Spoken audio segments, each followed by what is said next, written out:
So, Sichuan flavor. It's not just one flavor. There's famously 24 distinct profiles, from sweet and sour to their admittedly kind of strange flavor. But from this list here, frankly speaking, some of these they can get a little rare or a little intense, basically a bit more of a restaurant or a banquet thing.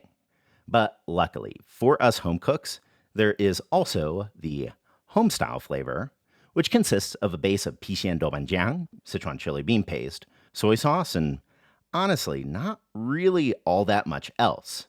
Because, like all throughout China, there really isn't anything more consistently homestyle than frying from a base of some kind of local, seasoned, savory sauce. So, in this video today, we'll be teaching you that base. But at the same time, do remember that a flavor profile is just a flavor. The form, it doesn't have to be fixed. So today, we'll teach you 3 homestyle consistencies. A soupy braised homestyle dish in the form of homestyle ribs. A saucy, quicker braised homestyle dish in the form of homestyle beans. And finally, a drier stir fry of homestyle pork. So, first up, the soupy ribs. And to start with these ribs, we're going to need, of course, some Pixian Doubanjiang. For all of these recipes today, there is no substitute for this. And you're going to need the Sichuan style, not the Cantonese, not the Taiwanese. This here is the standard red oil Pixian Doubanjiang. If you've got no Chinese supermarket close, you can buy it on Amazon, Mala Market, Yamabai. Really, it's not rare. Today, I've got my VPN set to Sweden, and I can equally find it there. So you can just take some of that, mince it up for a smooth consistency, set it aside, and then that's more or less it for the prep. So then, for the braising, we are going to be using a clay pot today. You could also use a cast iron or even a wok. But either way, first toss in 2 tablespoons of oil. Then, over a medium-high flame, go in with your ribs. These were 650 grams worth, by the way, cleaved into inch-sized pieces, and toss those in. Then just slowly fry those in the oil. And once they've changed color a bit, about 5 minutes, also toss in an inch of smashed ginger. We'll be looking for these ribs to be good and golden brown, about 3 to 5 minutes more. Then toss in that minced Pixian Doubanjiang, 1 tablespoon. Mix that very well to coat each of those pieces. Then add in 1 liter of hot boiled water from the kettle. Then bring that up to a boil, and then add in the second leg of our flavor profile today, 2 tablespoons of soy sauce. And for this specific dish, to braise, we'll also toss in a scallion tied at a knot, a half teaspoon of Sichuan peppercorns, both of which optional but recommended, together with a half teaspoon salt and a 1/4 teaspoon of sugar. Then just let that go over a medium flame, covered, for about 1 hour. And after that time, things were looking pretty nice here, so we'll also go in with a bit of daikon. This was just 500 grams worth, peeled well, and then chopped into similar-sized 1-inch pieces, and then dumped in with the ribs. Keeping that all submerged, cover it, and let that simmer for another 30 minutes. And then, after that time, it's the final seasoning time.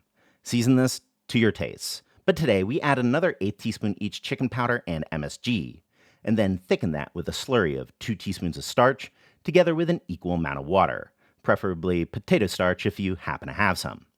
Then just transfer that over to a serving bowl, daikons down at the bottom, and top it with a garnish of a bit of cilantro. Homestyle ribs, done like that. So then, our homestyle dish number 2, a saucy braised bean dish called jiachang siji do. Now, for this sort of saucy homestyle dish, I'll often see potato, and you could also do taro, but these beans might just be my personal favorite because they really are quite easy. With that said, though, in China, saying the words siji do is a lot like saying green bean in English. Both refer to a whole category of beans, and many of them do behave quite different. For this dish, most delicious, I think, is going to be a starchier braising bean. Today, we're using a Chinese Baibulao Romano bean, but I also think that Italian Romanos would also work really well too. So to fry those up, first swirl in 2 tablespoons of oil to a hot wok, and today we'll also be frying that together with 100 grams of sliced pork belly, totally optional for any vegetarians in the room. Just fry the pork belly over a medium-high flame for about 2 minutes, or until it begins to brown and slightly release a bit of its lard, and then toss in your beans. Fry those for about a minute till the beans have changed color, then scooch that all to the side. Swap the flame to low and then go in with the same 1 tablespoon of minced Pixian Doubanjiang. Fry that for a minute until the oil is stained all nice and red. Then mix, swap the flame back to high, and swirl in our second leg of the flavor profile, 1 tablespoon of soy sauce. Mix it well, then toss in 2 cups of water, stock, or a combination thereof. Cover it with a breathable lid, and over a medium flame, let that braise for 15 minutes. After that time, season it with an 1/8 teaspoon each MSG and white pepper, and then over a low flame, thicken it with a ½ tablespoon starch mixed with an equal part of water. Once that's thickened to your liking, remove and then jiachang siji dough, done. Which then brings us to the final application of the flavor, a drier stir fry, the most famous of which being twice-cooked pork. Now, we've covered that specific dish before, so this pork that you're looking at here today, it isn't cooked twice, it's just cooked once. Just a basic stir fry of some bog standard lean pork, because again, you can absolutely homestyle anything. So this here was 400 grams of pork loin cut into the normal 3mm sheets, tossed in a bowl and then marinated with a teaspoon of starch, 1/4 teaspoon each white pepper, dark soy sauce, and Shaoxing wine. Mix well, and then toss in 2 tablespoons of oil. Swap that to a bigger bowl once you realize that your previous bowl is apparently comically small for this. Mix that properly well, and then now we can fry. So to do so, swirl in 4 tablespoons of oil into a hot wok. That's not a typo, this is Sichuan food, fear not the oil. And then add in the marinated pork. Then just stir fry that on high until it's basically cooked through about 2 to 3 minutes. Then remove and then swap the flame to low. Toss in 1 tablespoon of your trusty Pixian Doubanjiang. Fry that for a minute or so to stain the oil. Then heat back on high and add back in the cooked pork. Give that a good mix. Swirl in that same tablespoon of soy sauce. Mix it well again. Then add in 4 stalks of green garlic, preferably, or scallion if you have to.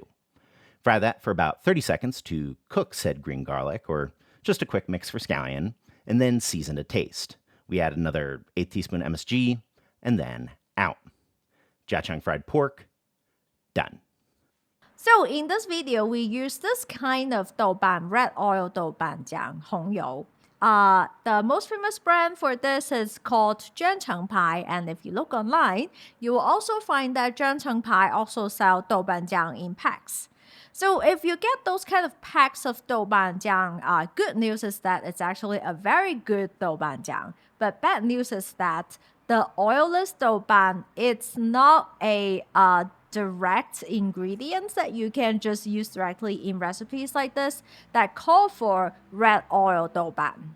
Because in Sichuan at markets, sometimes you will see vendors selling this kind of traditionally homemade doubanjiang, and people will bring it back home and fry it up their own doubanjiang according to their own taste. Frying up your own doubanjiang at home may be a little bit of a project, but it's very delicious and you can make your doubanjiang according to your own flavor. So some people may add some aromatics and spices.